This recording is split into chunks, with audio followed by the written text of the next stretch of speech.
Water. It's life-enabling. It's life-enhancing. And it can be life-threatening with very real consequences. In fact, drowning is a leading killer, particularly of children and young people, in every region of the world. Every hour of every day, 42 people lose their lives to drowning. That's an estimated 372,000 people a year worldwide. The vast majority of drowning occurs in low and middle-income countries, where daily contact with water for work, transportation and agriculture increases drowning risk. Drowning impacts the most vulnerable, children, the poor and the elderly. In many high-income nations, backyard pool drowning deaths have claimed a significant number of young lives. The impact on families affected is immeasurable. He was floating just a few centimetres under the water, and it was the most, no one should see this sight. It was just horrible. 2, 3, Samuel is now 4 years old. He cannot speak, he cannot walk, and he is fed through a tube in his stomach. You have children, you have this imagined life for them that they'll grow up and have a family, good education, that sort of stuff. Now you live with a constant 24-hour a day, 7-day a week care role for Samuel. In Bangladesh, water is everywhere and poses a significant threat to children. Drowning has a lasting impact on families and communities. 7 दिनों बेला 2 मास शेष पानी में आमी टुकासी पर उठे सुनो से आलू टेपा ऑल को पानी यही पानी में दे उठे सुनो से साले पावटा माता ते बाद बजा तुल्ला पर नहीं आवा अपने यार पूरा लो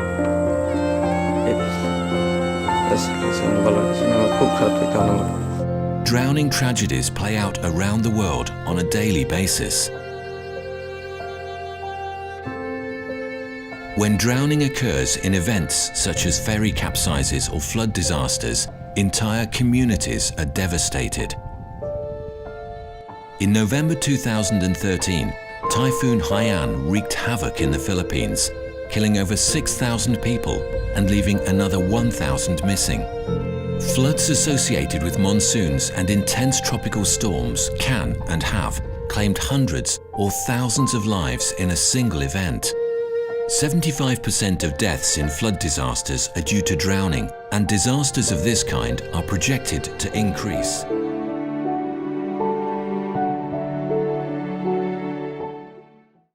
So we have watched the beginning video clip on the program.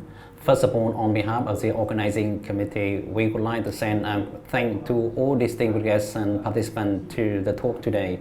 So hello to everybody, and also those who are attending our program on social media.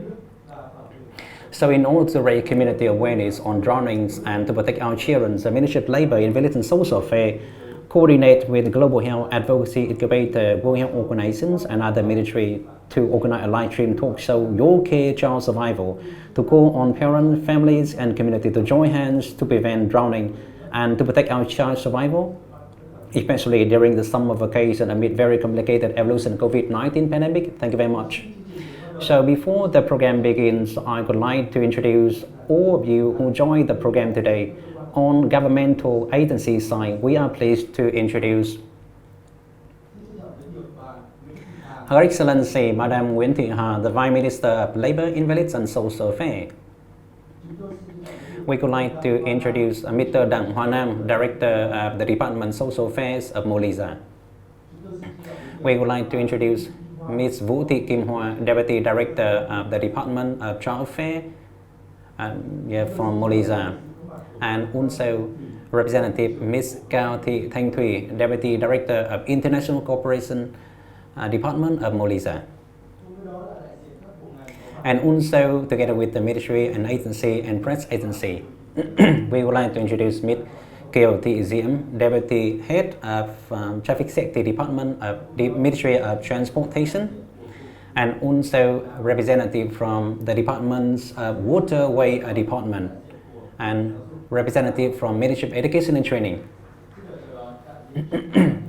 and representative from Vietnam Central Youth Union, and only welcome the departments of traffic police, of Ministry of Public Security. And on international organization side, we would like to introduce Dr. Kidong Park, WHO country representative to Vietnam. Thank you. And welcome Ms. Đoàn Thu Huyền, Director of the Global Health Advocacy Incubator, GHAI, USA.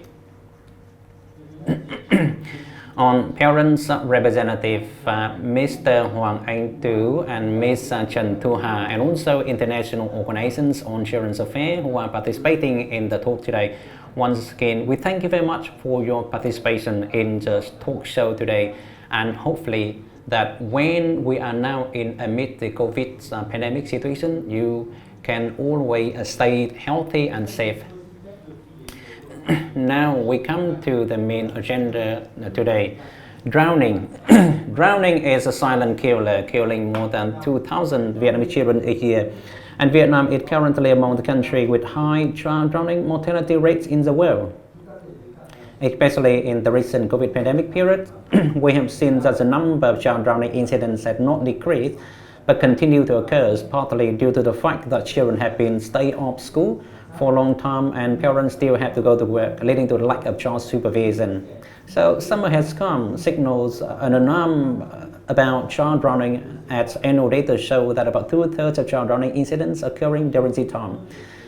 Ensuring safety of children at home and community is extremely important. So here I would like to invite you to watch a live stream, a short clip on this issue. Dòng sông Đà về đêm đã lấy lại sự bình lặng vốn có, nhưng nó vừa cướp đi 8 sinh mệnh bé nhỏ. Con phố này, đêm nay không ngủ, tất cả chìm trong sự tang thương. 7 trong số các học sinh gặp nạn đều sống xung quanh khu vực đường Phạm Hồng Thái. Một số em nhà chỉ cách nhau vài mét. Cậu bé này đã từng mong muốn trở thành một bác sĩ, một nghề cậu nghĩ rằng sẽ giúp ích rất nhiều cho những người ở thôn quê cậu. Nhưng dòng sông Mã đã dập tắt mọi ước mơ của cậu. Một sự thật hiện hữu nhưng không nhiều người biết đến, đuối nước là nguyên nhân hàng đầu gây tử vong ở trẻ. Theo số liệu của Tổ chức Y tế Thế giới WHO, mỗi giờ trôi qua, đuối nước cướp đi mạng sống của 42 người. Ước tính rằng mỗi năm có 372.000 người tử vong do đuối nước trên toàn thế giới. Đặc biệt tỷ lệ nạn nhân là trẻ em và vị thành niên ngày càng tăng lên. Hậu quả và mất mát cho gia đình và xã hội là không thể bù đắp được.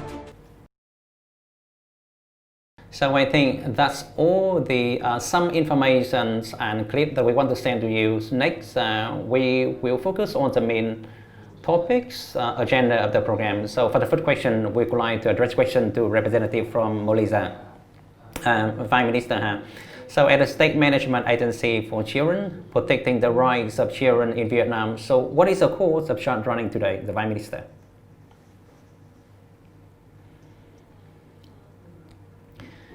I just want to talk a little bit about the current child drowning situation in Vietnam. I think in the past periods, with the attention and direction of the party, state and national assembly, and close coordination of ministry, unions, and cooperation of domestic and foreign international organizations, child injury, especially death from child drowning, had dropped compared to previously. In 2010, there were 3,300 child drowning deaths. In the 2016-2020 periods, on average, each year there are about more than 2,000 children die from drowning. So we have seen that child drowning situation in Vietnam is higher in other regional countries and also other countries of higher income. So I think this is the issue we need to focus more, because 76% child drowning mainly occurs in community, and followed by at home about 22%. And child drowning occurring to both children who are able to swim and who are not able to swim. So maybe they go to the slow water open bodies and they do not have rescue skills to save or rescue their friends, so they all got drowned together. So I think that you have watched the clips, you've seen that one already. And I think there are many causes for this one. I think number one is that communities' awareness, parents, caregivers, and children themselves of the dangers of drowning. I think they are quite remain limited. Both knowledge, skills, so that they can protect themselves and their parents and relatives to protect their children. Many cases of child injury and drowning occurs in Vietnam happening due to the unattendance of adults, lack of knowledge of the children themselves. For example, children, they go in a group for vacation, for holiday, without attendance of adults, and they went to river, pond, lakes, or ocean. So drowning could occur. And even some kids were drowned in a swimming pool in the hotel and so on. So I think parents' supervision should be paid more attention to. And the second point, the living environment in each family and outside community is quite specific and not safe, because Vietnam have a long coastline. We got a lot of pond, rivers, and lakes.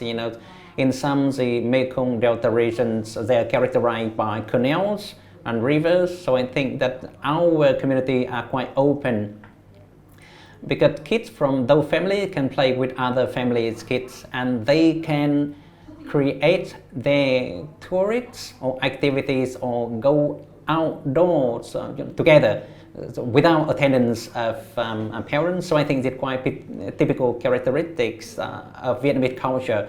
So we need to provide those children with skills and knowledge. So I think this is one of the causes, maybe the first top causes of child drowning.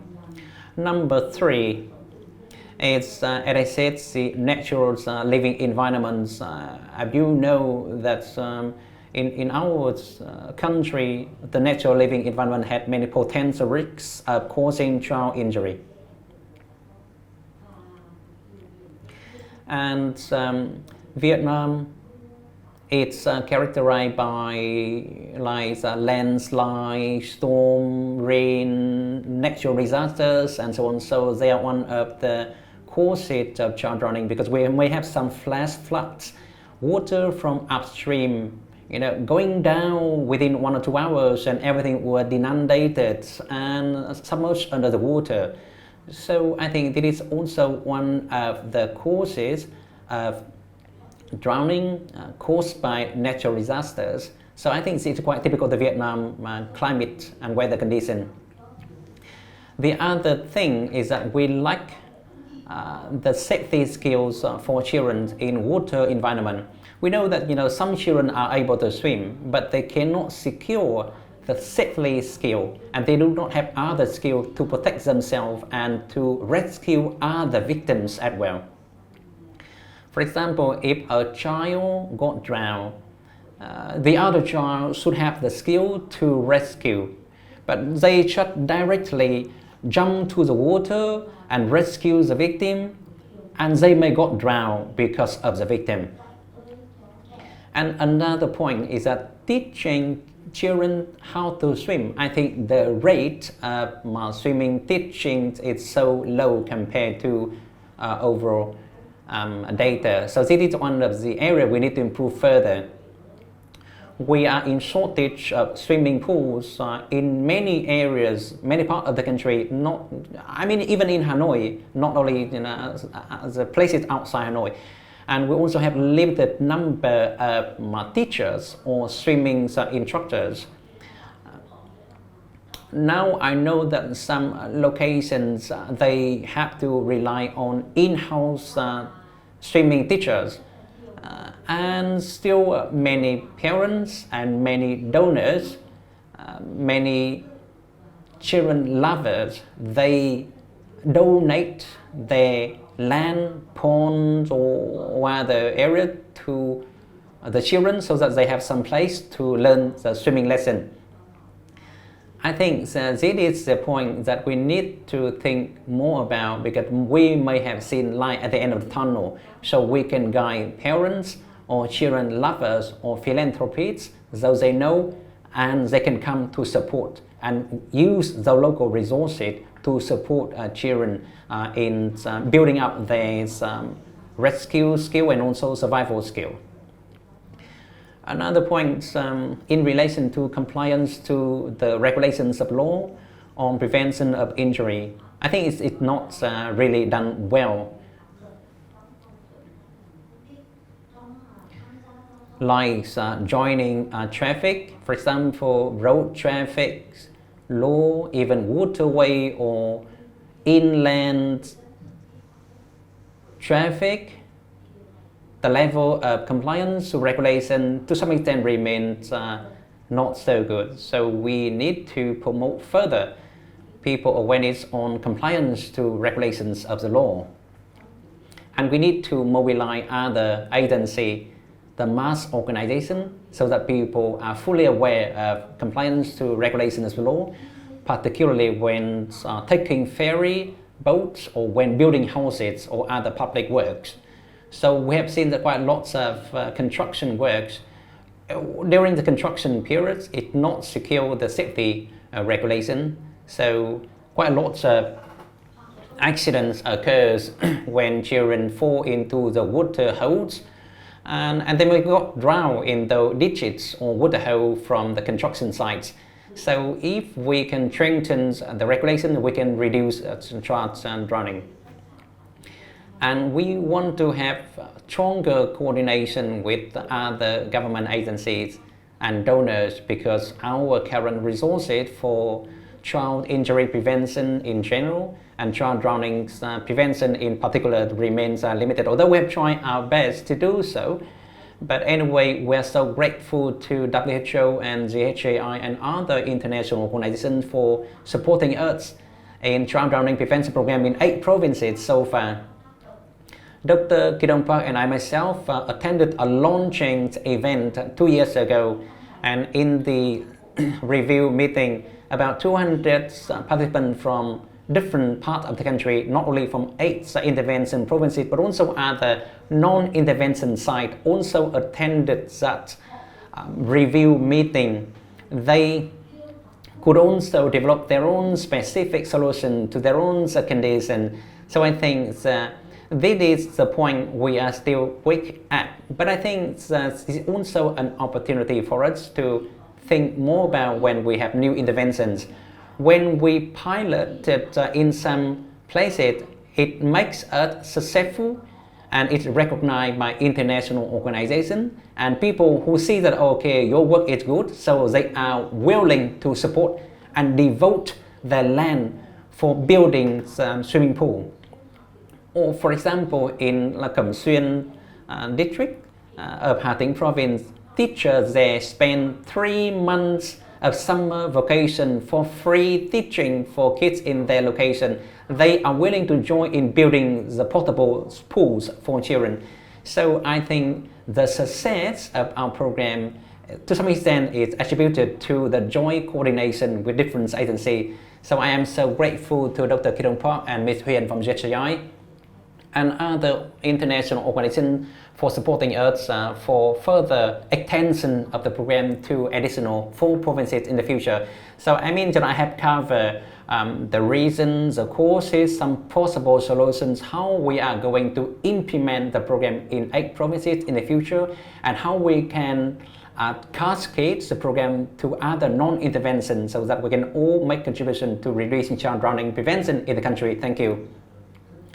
Thank you, Her Excellency Ha, for very thorough and comprehensive response to the questions. So next we want to address the question to Dr. Kidong Park.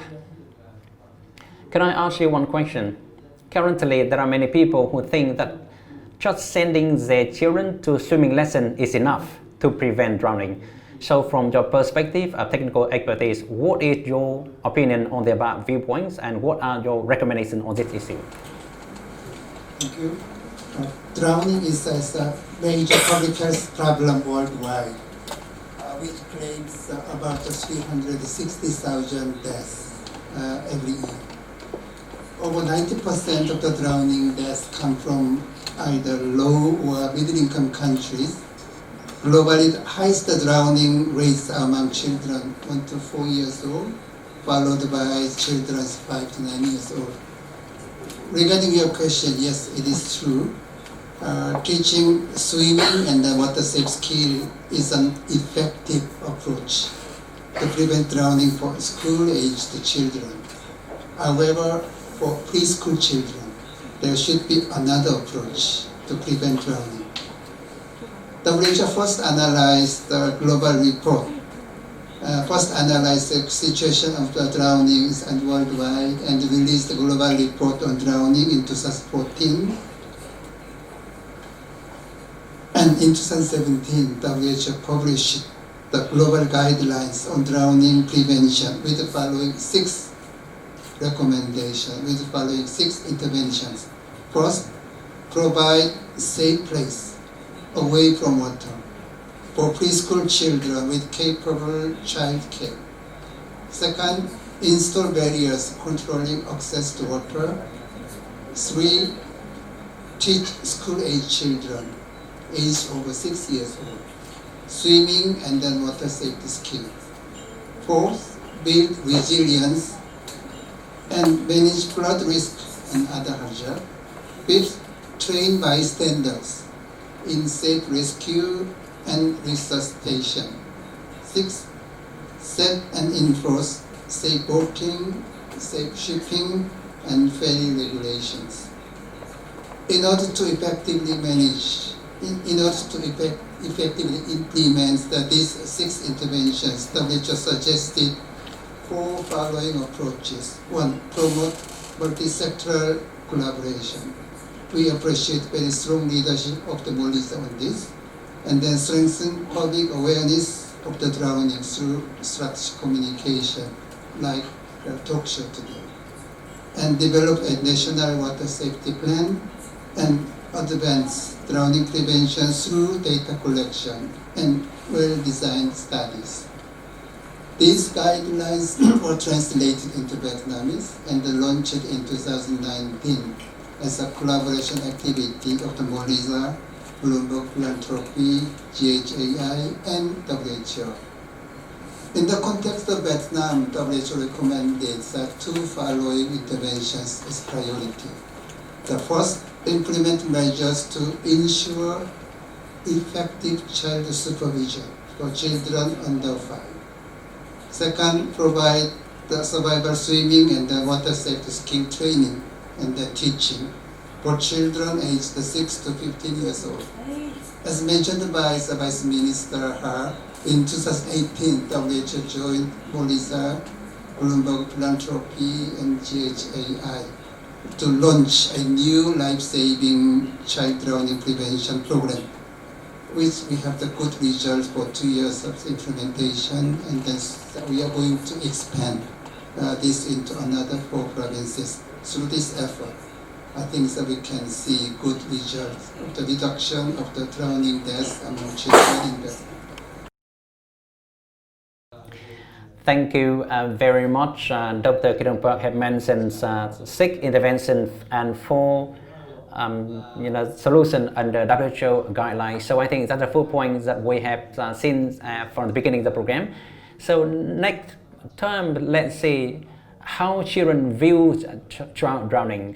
Hiện nay trẻ em mà bị đuối nước đang là một vấn đề rất là bức thiết. Đã có rất là nhiều những vụ tai nạn thương tâm xảy ra, đặc biệt là tính mạng của những học sinh. Lẽ ra thì các bạn đang được tiếp tục đi học nhưng đã mất mạng do bị đuối nước. Không bao giờ nhảy xuống cứu bạn trực tiếp vì là làm thế rất là nguy hiểm cho tính mạng cả hai người. Cùng với đó là bố mẹ sẽ cùng đồng hành với con và dạy cho con những cái kỹ năng an toàn để phòng tránh đuối nước.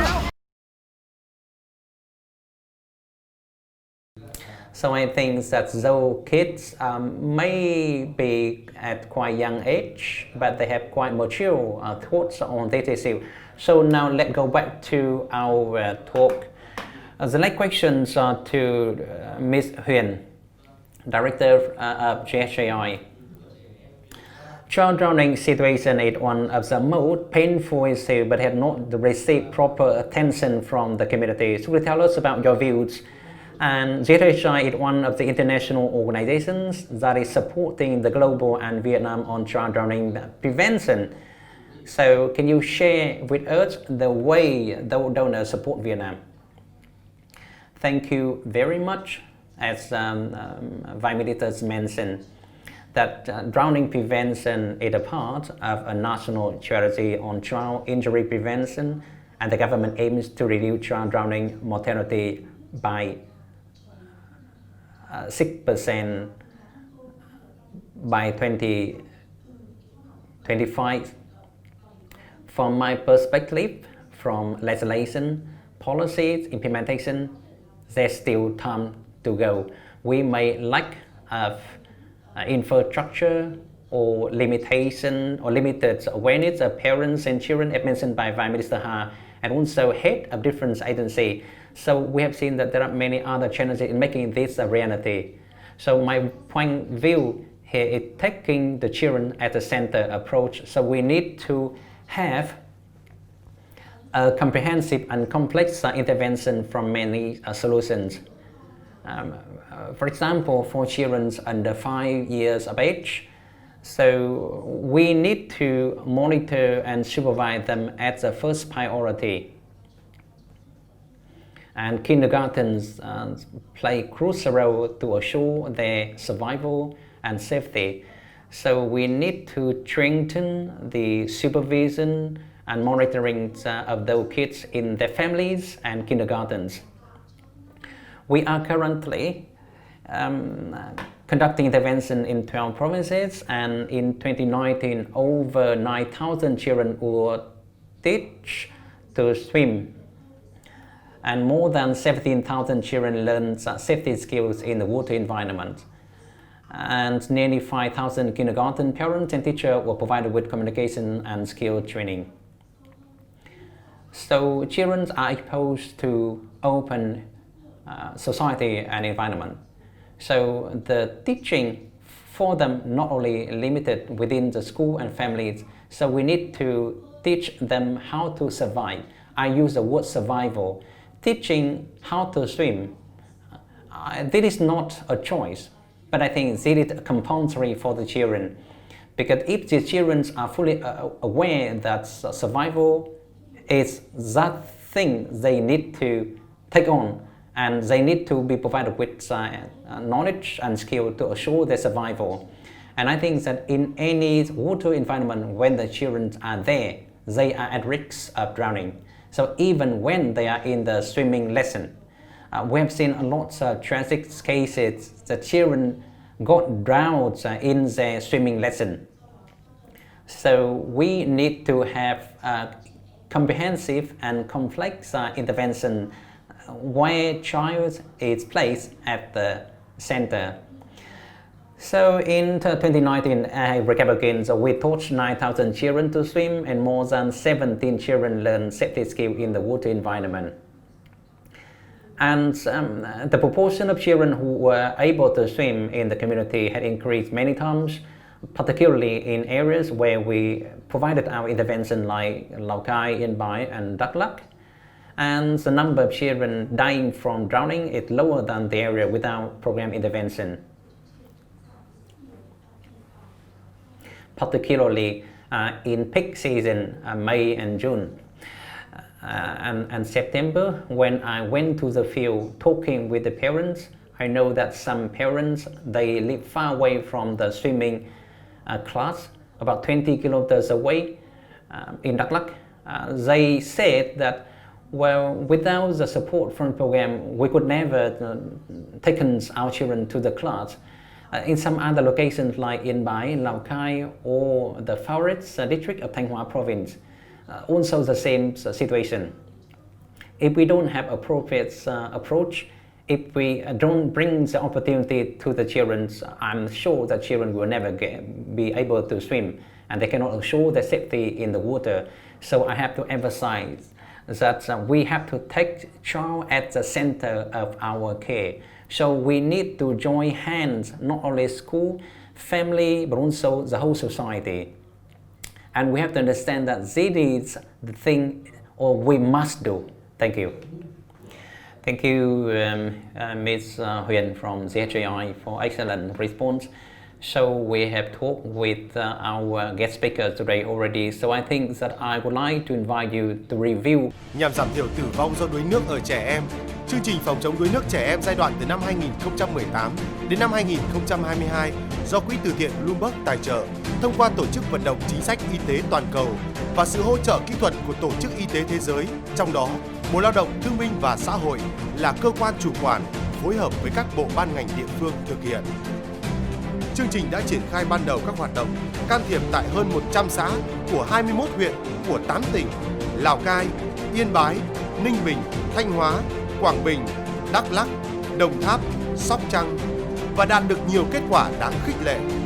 Chương trình đã hỗ trợ tăng cường năng lực quản lý, điều phối, phối hợp triển khai cho mạng lưới gồm các bộ ngành như Bộ Công an, Bộ Giáo dục và Đào tạo, Bộ Y tế và Tổng cục Thể thao, các tổ chức chính trị xã hội như Đoàn Thanh niên, Hội Nông dân, đồng thời thúc đẩy hợp tác các tổ chức phi chính phủ trong phòng chống đuối nước trẻ em tại Việt Nam. Các tài liệu hướng dẫn của chương trình đã được chuẩn hóa trước khi triển khai can thiệp, bao gồm hướng dẫn bơi an toàn và an toàn trong môi trường nước, hướng dẫn giám sát trẻ an toàn dưới 5 tuổi, hơn 600 giảng viên nòng cốt và tuyến tỉnh được đào tạo chuẩn về bơi an toàn, phòng chống đuối nước và cấp chứng nhận bởi Tổng cục Thể thao. 78,1% số cha mẹ, người chăm sóc trẻ được tiếp cận thông tin về chương trình. Nếu so sánh với địa bàn không triển khai can thiệp, tỷ lệ này chỉ hơn 20%. Nhận thức của phụ huynh về nguy cơ của đuối nước trẻ em tăng từ 63% lên 72% chỉ sau một năm. Hơn 4.000 cha mẹ có con dưới 6 tuổi và trên 700 giáo viên mầm non được đào tạo kỹ năng giám sát trẻ an toàn. Đã có 8 bể bơi của chương trình được lắp đặt mới và 35 bể bơi huy động của địa phương để tổ chức dạy bơi cho trẻ em. Chỉ tính riêng năm 2019, hơn 8.000 trẻ được dạy bơi an toàn, hơn 17.000 trẻ được dạy kỹ năng an toàn trong môi trường nước, vượt 13% kế hoạch đặt ra. Tỷ lệ biết bơi chung tại 8 tỉnh chương trình hiện nay là 25,5%, cao hơn hẳn so với tỷ lệ trung bình 14,7% vào thời điểm trước can thiệp của chương trình. Hơn 90% phụ huynh, người chăm sóc trẻ hài lòng với các lớp dạy bơi an toàn và được cung cấp bởi chương trình. Để tiếp nối các kết quả khả quan trong những năm qua, chương trình sẽ tiếp tục mở rộng thêm 4 tỉnh và thúc đẩy hơn nữa các can thiệp hiệu quả đến năm 2022. Từ đó, đảm bảo tính bền vững của chương trình bằng những chính sách, kế hoạch cụ thể, tăng cường hơn nữa sự đầu tư của chính quyền, các cấp để đảm bảo sự an toàn và phát triển cho trẻ em Việt Nam.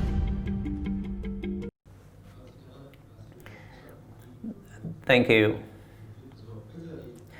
Now we will continue with the next guest speaker. We have talked to a representative from Malaysia, from WHO, ZHI on solution. Now we would like you to meet Mr. Hoàng Anh Tu, a journalist. He is also an advice columnist, of school children's newspaper. He is also a parent. And so can you tell us about drowning prevention from the viewpoint of a journalist and also parents? What are your advices? Thank you, Ngọc, for the question, and thank you, people, for your participation. For myself, I am very sad because I cannot swim now. And the reason why I cannot swim, well, there are many reasons, but I think this is not only my personal issue, but it is also an issue of the whole society. For other people of my generation, when I was a small kid, I was not brought to swimming lesson by my mother. My mother thought that if I were taken to the water bodies, I might have been at risk of drowning. So she could not, bring me to the swimming lessons. In Hanoi, so we have quite a limited number of swimming pools. My daughter in her secondary school, in her school they have a swimming pool, but they all get dry, never have water in the pool, and they don't have the playground for the children. They don't have children to watch and to clean the swimming pool. So the swimming pool is dry and people can walk in the swimming pool. So in all my school years, I were always bullied and threatened by my families to push me to the water because they know this is my weakness. And you know, when children they play, they always threaten other people. And for myself, many times I got further scared when I were threatened by friends to push me to the water. And sometimes I got choked from water. My first two children, when they started their grade 1, I brought them to the swimming lesson. Well, we didn't know because they were small, and parents were so worried about because they are so small. And many of my friends told me that, okay, let's take your kids to swimming lesson when they are in grade 2 or grade 3, because the grade 1 they are too small. Many parents scare the fact that their child might be at risk of drowning if they are too small. But my third kid, even when she was 3 years old, I brought her to the swimming lesson, and it was okay for her. And then I think, if we can take our child to swimming from very young age, they can learn it quickly. And now when I work with some other agencies on child drowning prevention, I open my further knowledge that if they know how to swim, it doesn't assure their safety. But I think other survival skills are more important, because children can swim, but they don't have survival skills. In other countries, they teach children to swim with different styles, like freestyles, or breaststrokes, or flight, and so on. But never they are taught on how to rescue a friend if their friend fall into the water. For example, when they have a cramp in the water, how do they react? Most of my friends who are able to swim and they can teach swimming, but they don't have the skill to teach their learners how to rescue and how to secure their survival in the water. So that is the fact. Yeah, as mentioned by Prime Minister, that Vietnam had a long coastline with over 2,000 rivers, ponds, and so on. So this is a very, let's say, disaster-prone condition, particularly for child drowning, and it poses great, risk to our children. So I think quite lots of schools, the schools of my kids are also included in your intervention program. Then children can do some activities apart from swimming. For example, they can do some other physical activity. So many children select not to take on the swim lesson, and they want to take other non-swimming lesson. Maybe they get shy when they have to take off their clothes in front of other people. So some kids select to take a running course rather than a swimming course. You know that in SEA Games competition, our swimmer athletes always got high, prize, golds and some bronze medal and silver medals. But in the school level, right, I don't think that we have the compulsory swimming lesson in the school. So quite a lot of well-known athletes, swimming athletes, they learn it by themselves or by their family, not by the system. And it seems that none of them had become a person who can inspire other people to take on swimming. So I think that we need to promote further societal awareness on this issue. And I hope that we have stronger and closer coordination with different sectors and agencies focusing on awareness or behavioral change communication. Our awareness change, I understand that it may take time. For example, now TikTok become trendy for young population. So maybe teaching swimming, teaching survival skill or rescue skill could become a kind of trendy intervention, for the young generation now. Because we have a very long coastline, over 3,000 kilometers. Why don't we have a kind of national swimming competition? We have only football competition, we have basketball competition, but I have seen no swimming competition in the school system in Vietnam.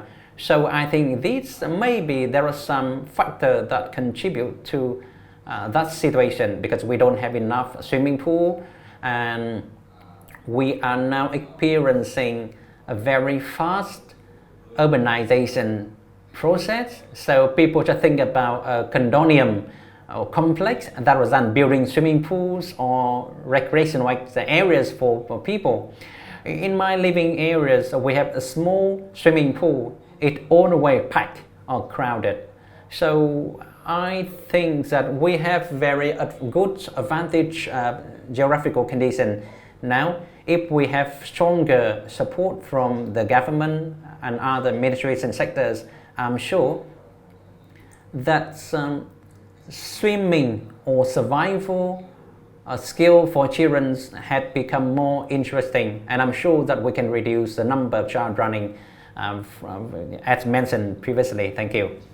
Thank you, Mr. Tu, for excellent response. Yeah, I also show, I myself, I am a reporter. I just want to share my thoughts. It's hard for communicators to do this work. I myself often request for funding for a program on child survival skill. When I approach enterprises, those businesses refuse. They said that swimming is nothing hot issue, so we don't want to fund you. So I think that through the talk show like this, we want to cascade widely the value of survival for our children more to other countries. So now we move on to the other side from Ho Chi Minh City. Mr. Tu Ha, after listening to our back and forth discussion, can you please tell us about your feeling? And you are also a journalist and a mother. Do you have other advice to other parents to raise their awareness on child drowning prevention? So Ms. Ha. So good morning. My name is Ha. I am from Ho Chi Minh City. Can you hear me clearly? Yes, very clearly. So we have heard the talk from our guest speakers. I feel very moved because it had brought me back to my childhood, because I was born in Thanh Hóa province, and I also, my native village is from Ninh Bình. They have a lot of ponds and rivers, and we always have ponds and wells around our homes. You know that gardens, pond economy, that's very well known in the rural area of the country. And in our old saying said that if you are happy because you have children who are able to swim. In my childhood, we could go out for fishing and picking up vegetables and so on. But I still see every year there were drowning in my village every year as well. So it also happened to my family as well. Yeah, a person 20 years old died from drowning. Though very painful memories, and I still remember.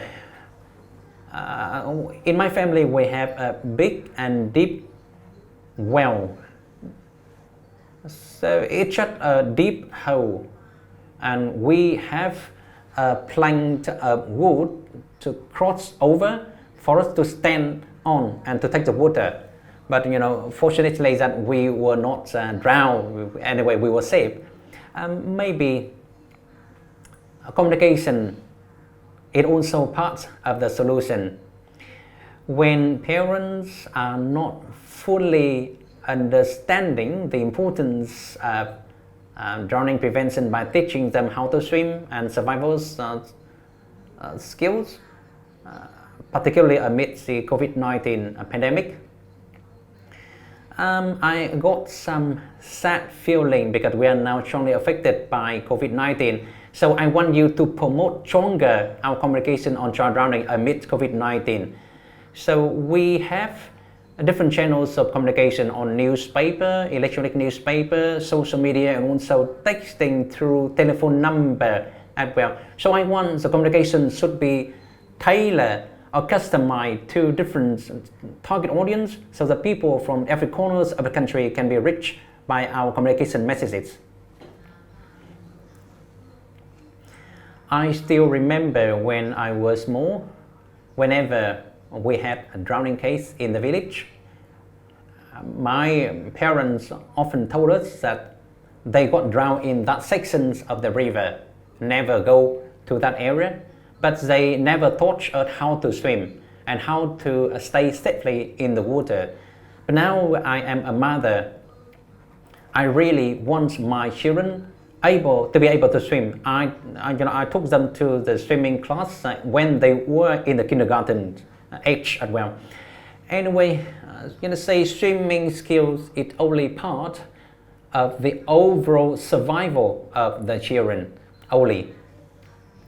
And I think that this is the issue that I feel it very heartbroken, because I'm working on communication. I've seen many cases of drowning, it's mass drowning. 3 children die from drowning. So my question here is, why such mass drowning still occurring? I think that for children, rescuing other people, it's to some extent it's a kind of an instinct of the children. When they see children in the water, they just jump in the water directly and pull them out of the water. But they do not know how to secure their survival.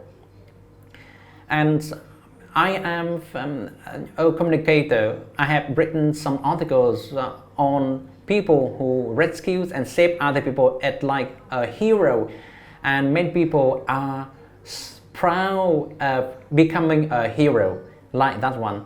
So apart from paying tribute to children in rescuing their children, their friends, but we need to teach them and sending the public a more clear message that when rescuing a victim in the water, they should not become the second victim because of their action. Because I think the most important thing is that to call for help, not just jump directly in the water to save or rescue the victim. So we were trained properly, and I also teach my children that when you see the case, you need to be calm and to use some afloat devices to throw the water for the victim to grab or to hold. Or otherwise, if you jump down directly to the water, you may get drowned very easily.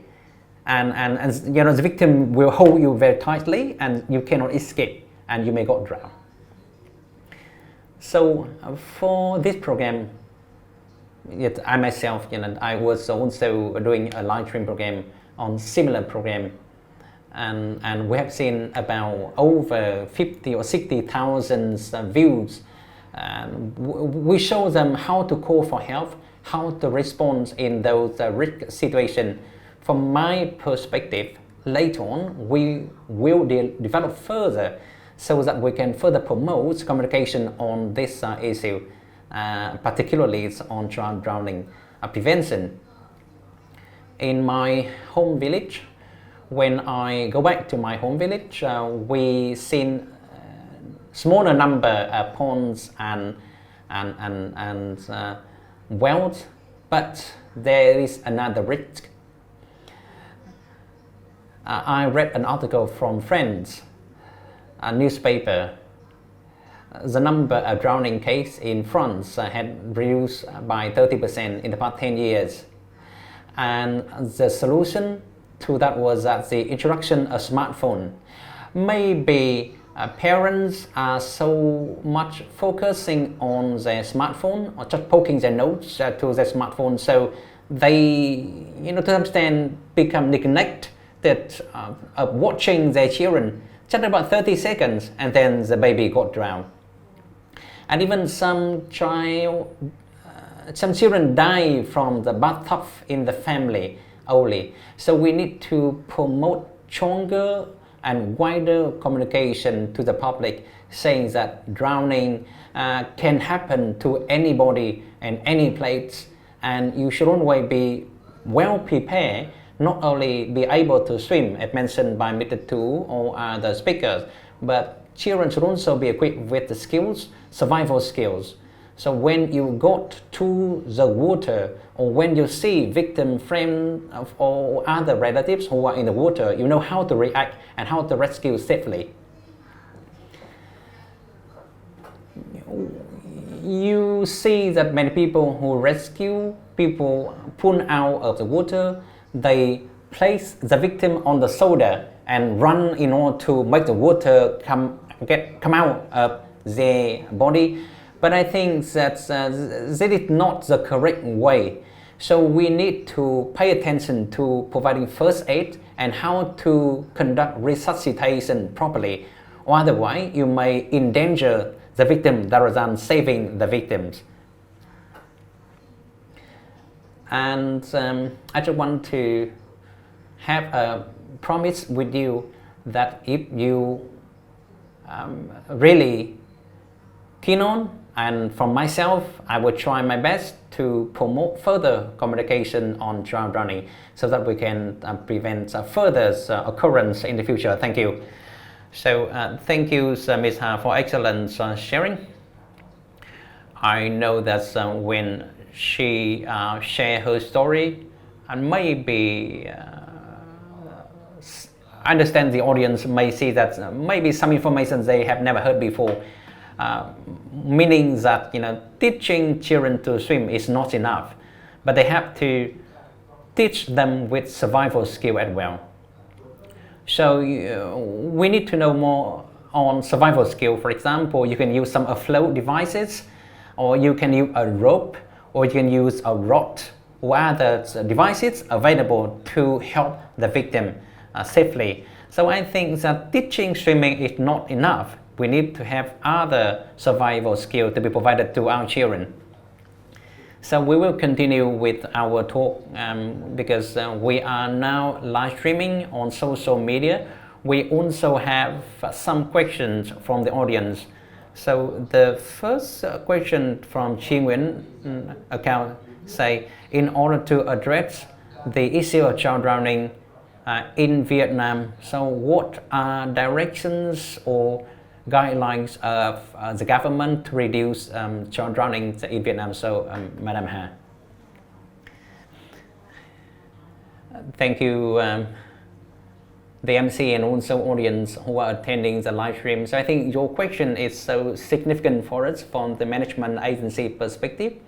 We are the management agency on child affairs, and we have provided technical advice to the government and National Assembly, particularly in 2016, the law on the child, which stipulates responsibility of different ministry sectors, and also the public in child injury prevention in general, particularly child drowning prevention.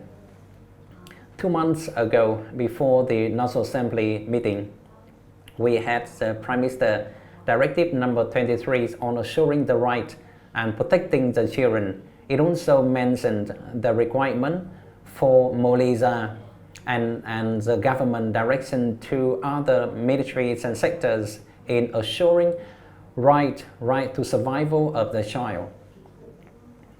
And the government had also emphasized the role and responsibility of heads of local authorities at all levels to assure safety in child injury prevention and child drowning prevention.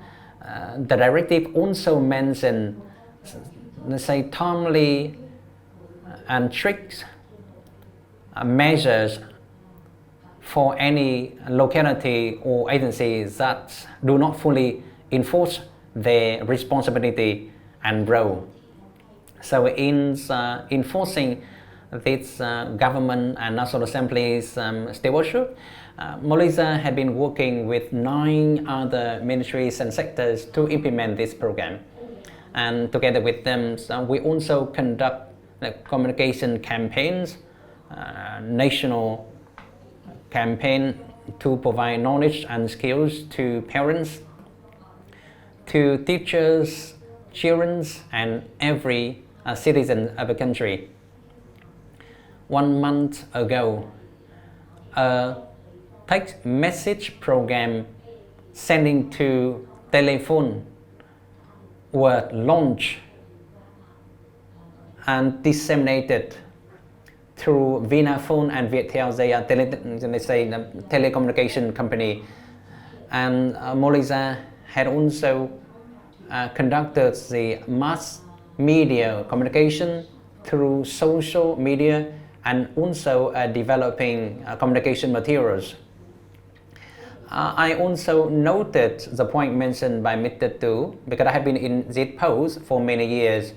For youth or small kids newspaper, Mr. Tu mentioned that we have a lot of sports competition like football or basketball. We don't have swimming competition. So I hope that from the talk show today, Mr. Nam and Ms. Hoa from the Department of Social Affairs, please work with the Youth Union and also other media agency like Pioneer Children newspaper, and together with other state management agency, and also promote a kind of social mobilization so that we can jointly organize a kind of streaming program where our child drowning prevention become hotter. And I'm sure that we have media agency, we have, let's say, advice columnists like Mr. Tu here. They are journalists. They can help us to develop and to design, let's say, more intriguing or attractive wording or communication messages to the public. So I think, thank you very much for that one. If we work, say, together effectively, I'm sure that we will have attractive and trendy deliverables, attractive to parents and children. And I am sure that Ministries of Education and Training, together with the Youth Union, will, echo on this point. Next, building a safe environment in community, in family and school. Actually, is that we have about 4 million households meeting the criteria of safe houses, and 8,000 safe schools, and 200 communes and wards meeting the criteria. So, which means that in those areas we have set up some like danger signage, where they are characterized by ponds and rivers. The number remains limited, but I have seen the evolution and improvement so far. And number 6 is to develop safety skills on children's injury prevention and child drowning prevention. So in this regard, we have been working with WHO and the HAI. And this program had also went into life the public. It also included in the school system. So we have gained some initial very promising results, and also guiding and training parents, caregivers and teachers on child supervision skills. And the last point is implementations of intersectoral monitoring and supervision on child safety. We have the National Assembly supervision or oversight abuse of children, but we also have commissions on monitoring of child safety.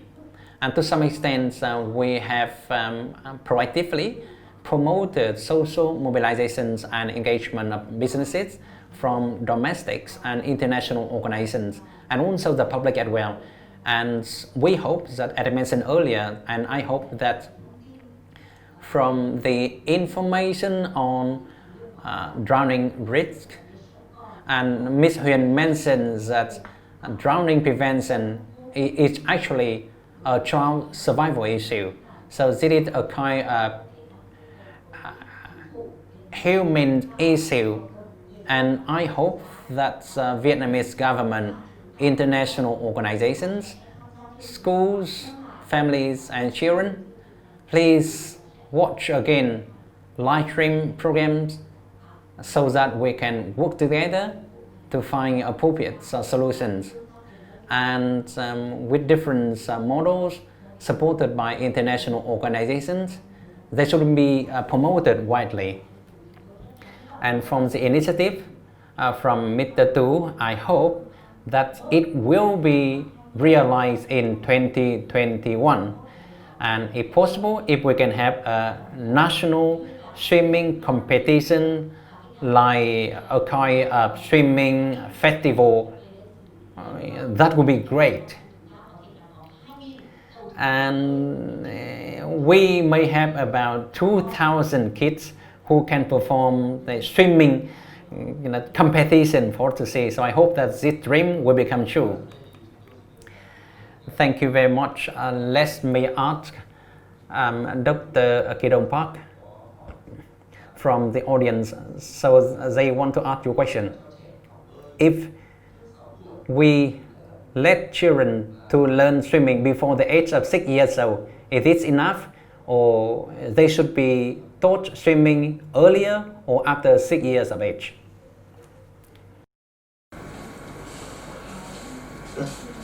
This is a very good question. Survival swim, in other words, we call the swim safe program, aim to help children learn how to swim safely and in and then around open water before they might need to be rescued. Or another way is that they learn the skills to how to rescue others. It is designed to teach 19 essential skills and competencies to do this in 21 lessons. Experience and the lessons so far in the world. Many cases, children under 5 years old are not able to catch up, not able to have these essential skills. That's why we emphasize teaching swimming and then the safe water skill focus on the school-aged children, which they can catch up the skills with that limited time frame, and then emphasize supervision by parents, supervision by the community for prevention drowning for children, preschool children's ages younger than 5 years old.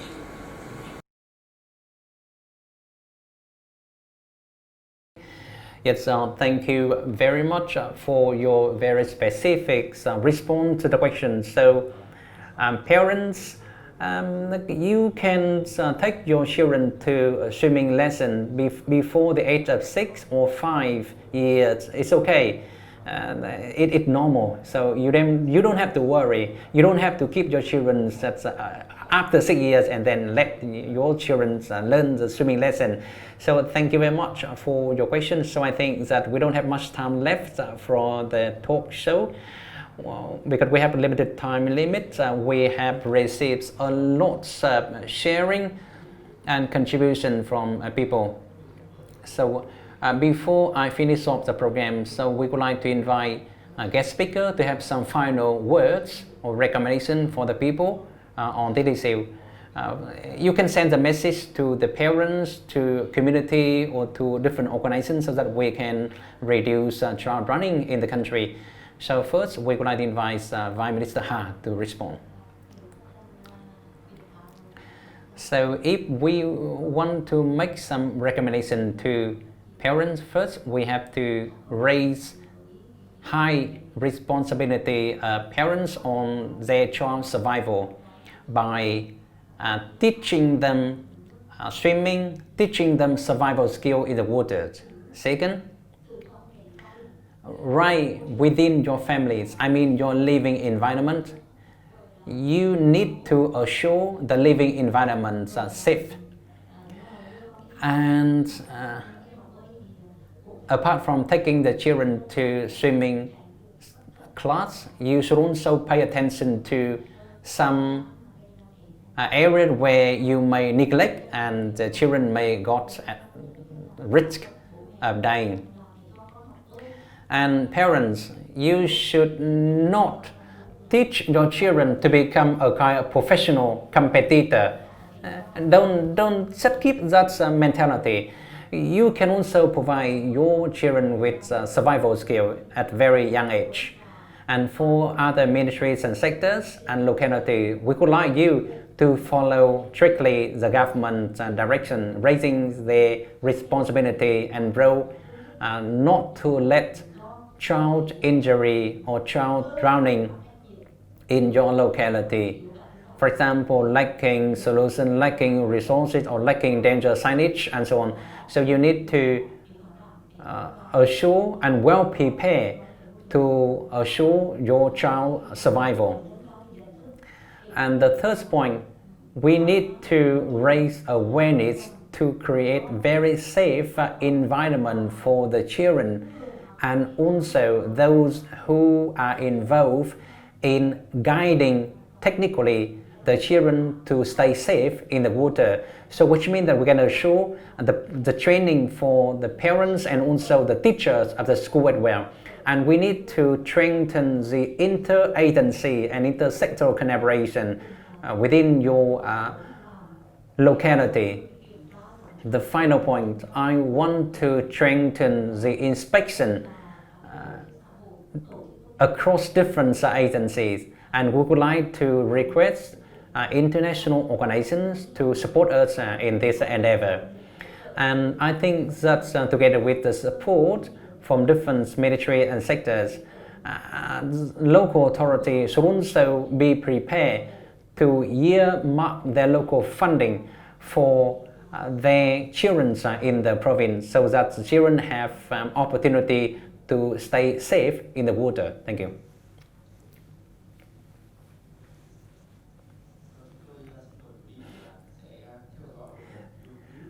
We have the short clip after the response. Vì an toàn của trẻ em, mỗi gia đình, cộng đồng, chính quyền địa phương cần chủ động quản lý trẻ em. Tuyệt đối không để trẻ em chơi ở những khu vực có nguy cơ gây đuối nước, không có người lớn giám sát. Giếng nước, bể nước hoặc các đồ dùng chứa nước khác phải có nắp đậy an toàn. Chính quyền, đoàn thể cấp xã, phường rà soát, cảnh báo, phân công thành viên giám sát tại khu vực có nguy cơ đuối nước.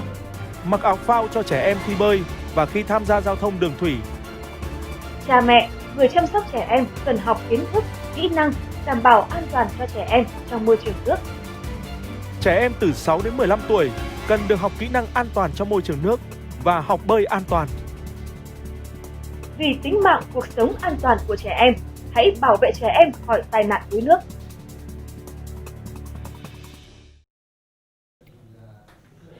So what are advices from Dr. Kidong Park for our program today? Yes, thank you. Children is our future, future of our family, future of our generation, future of our country. It is the mandate of the current generation to protect children and then nurture them to become the leaders in this country. Drowning is a very tragic incident. However, we can prevent through proper public health measures. Children under 5 years old, please make sure at family level or extended family or communities provide proper watching and then help protect them from the drowning incident. For children and school-aged children, please teach them how to swim, and then also teach them the water safe skill. Our emphasis is not swim well, our emphasis is swim safely. Through this, we can save the lives of the children. Through this, we can see stronger and then wealthier, more prosperous next generation. Thank you. So the final remark from Ms. Huyền, GSAI, I still remember, I'm recalling these moments last year when I went to Thanh Hóa province, and I went to a family where they have a kid at grade 7 died from drowning.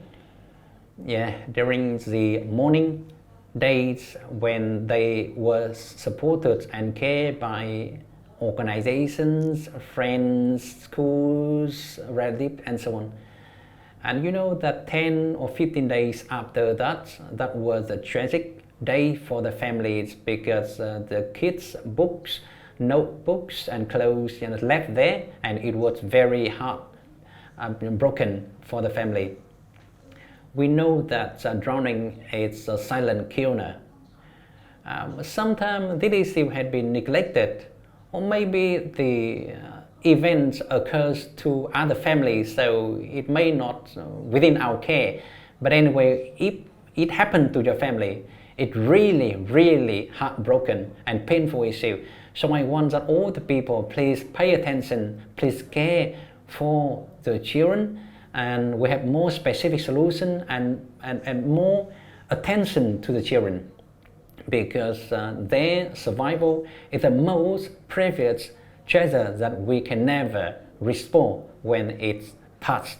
So I think the last point, I see that in the context of COVID-19, and sometimes we have to sacrifice economic benefits in order to assure the safety of the country.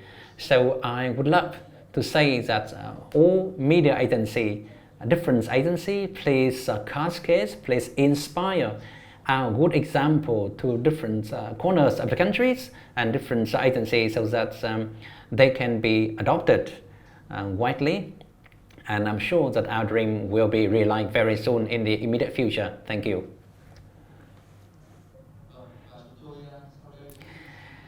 So before we close off the program, we would like to thank the participation from guest speakers and the audience to make the program so much informative.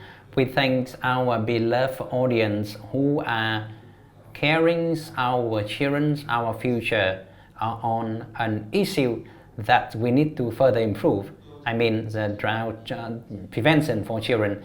So the final part is that we would like to give flowers to our guest speaker. So we would like to invite representative from Department of Social Affairs and Ms. Hoa. Please come to the stage to give flowers to our guest speakers. And also we want to invite people from the Ministry of Public Security and Ministry of Education and Training to give flowers to our guest speaker. Thank you very much. So Ms. Diệm from the Ministries of Transport, yes, please come to the stage to give flowers to our guest speaker as tokens of gratitude for their talk. Thank you.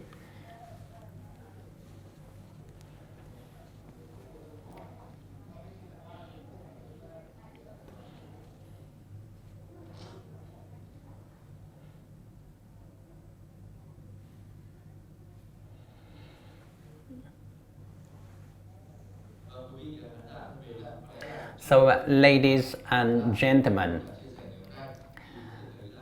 I think that perhaps the story of drowning is not strange one, but not fully aware of it important to prevent such accidents. So as the name of the program, Your Care, Child Survival, we, the programmers, hope that each of us will have proper awareness of child drowning accidents and join hands to protect the life of our children, because they are the future of the country. We thank you very much for your time.